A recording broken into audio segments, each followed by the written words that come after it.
इन साहब का अंदाज भी जुदा है, साथ हैं लेकिन खफा खफा है। जी हाँ, हम बात कर रहे हैं राजस्थान के पूर्व डिप्टी सीएम सचिन पायलट की।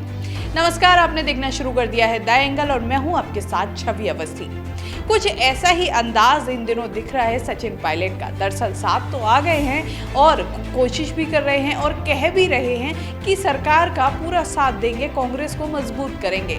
लेकिन जिस तरह से उनके बयान आ रहे हैं और जिस तरह से वो हाव भाव पेश कर रहे हैं, उससे एक बात तो साफ हो रही है कि अभी भी खफा तो है। और जिस तरह के उनके बयान आ रहे हैं, उससे एक बात तो साफ है कि ज्वालामुखी का लावा अभी तक पूरी तरह से ठंडा नहीं हुआ है। हो सकता है कि दोबारा से ब्लास्ट हो जाए, लेकिन इंतजार है कि ये ब्लास्ट होता कब है और होता भी है या फिर नहीं। दरअसल आज जिस तरह का माहौल बना, कांग्रेस ने एक धरना प्रदर्शन किया।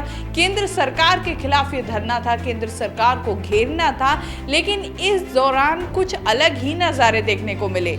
सबसे पहला ये था कि सचिन पायलट के साथ ही इस धरने में गोविंद सिंह डोटासरा थे, अन्य जितने भी मंत्री हैं वो भी इसमें शामिल हुए थे, विधायक भी थे, पूर्व जितने भी जो पदाधिकारी हैं वो भी इसमें शामिल हुए। लेकिन इस दौरान अजय माकन को भी आना था, लेकिन आखिरी टाइम में जब अजय माकन को लेने पहुंच भी गए एयरपोर्ट पर कुछ कार्यकर्ता और जो नेतागण हैं, लेकिन अजय माकन का प्रोग्राम कैंसिल हो गया और वो नहीं आए। इसके बारे में भी कई अलग अलग तरह के कयास लगाए जा रहे हैं। वहीं सीएम अशोक गहलोत को भी इस कार्यक्रम में शिरकत करनी थी, लेकिन सीएम साहब का भी इसमें आने का प्रोग्राम कैंसिल हो गया।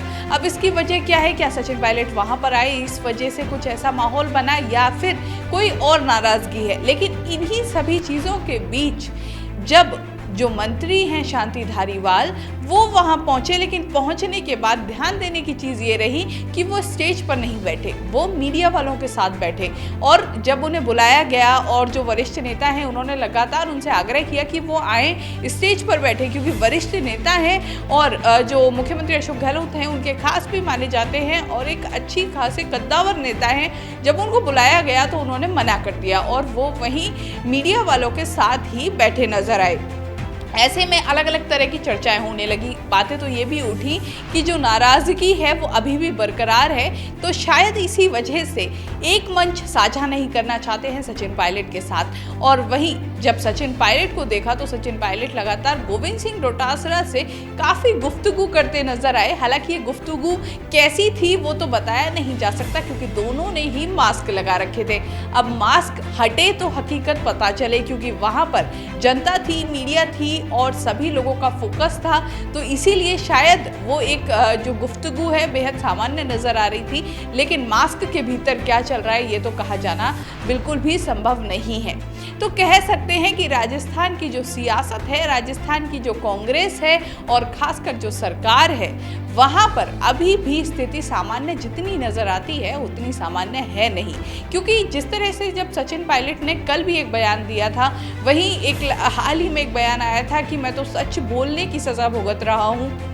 इससे पहले जब एक और धरना प्रदर्शन किया गया था, जो जितने भी विधायक हैं, मंत्री हैं और मुख्यमंत्री अशोक गहलोत भी उसमें शामिल हुए थे, उस दौरान भी कुछ ऐसा ही नज़ारा देखने को मिला कि सचिन पायलट के साथ कुछ चंद लोग गए, उन लोगों ने वहां जाकर नारेबाजी शुरू कर दी, जिससे कि जो वहाँ का माहौल था, जिस तरह का माहौल था, वहाँ पर वो नारेबाजी सही नहीं बैठ रही थी। ऐसे में काफ़ी लोगों की प्रतिक्रियाएँ भी आई। लोगों ने कहा कि ये सब इस तरह की जो तामझाम है ये नहीं करने चाहिए। ऐसे में कहा जा सकता है कि जो आज जिस तरह का माहौल था, शायद उसी का एक रिएक्शन हो सकता है। वहीं आज भी सचिन पायलट के साथ जब सचिन पायलट ने वहाँ बोलना शुरू किया तो उस दौरान उन्होंने केंद्र सरकार को घेरते हुए कहा कि वो अपनी जिद नहीं छोड़ेंगे, तो जिद छुड़वाना हमें आता है। अब इस बात के बाद भी कई चीज़ें कही जा रही हैं। कहा तो हालांकि निशाना केंद्र सरकार की तरफ था, लेकिन लोगों में तो चर्चा ये है, सियासी गलियारों में तो चर्चा ये है कि यहाँ पर भी एक तीर से दो निशाने मारने की कोशिश की गई है।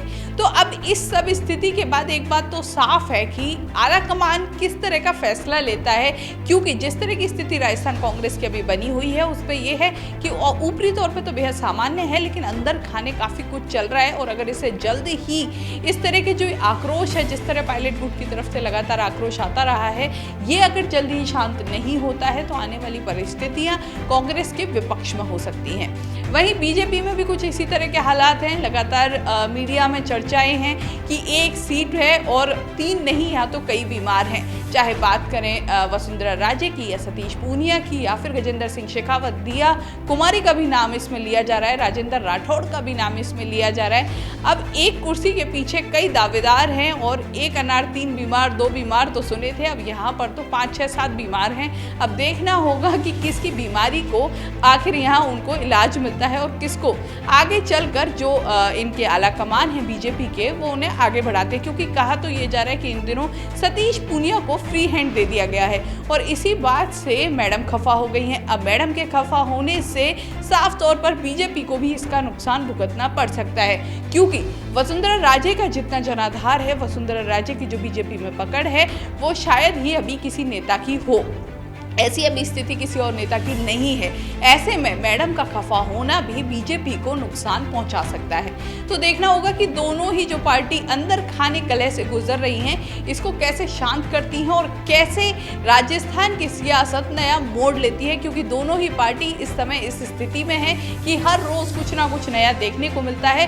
पॉलिटिकल ड्रामा यूं ही चलता रहता है, लेकिन आप इससे बेखबर मत रहिए, क्योंकि इस तरह हम खबर पहुंचाते रहेंगे। लेकिन द एंगल को सब्सक्राइब करना ना भूलें और वीडियो पसंद आए तो शेयर भी करें। नमस्कार।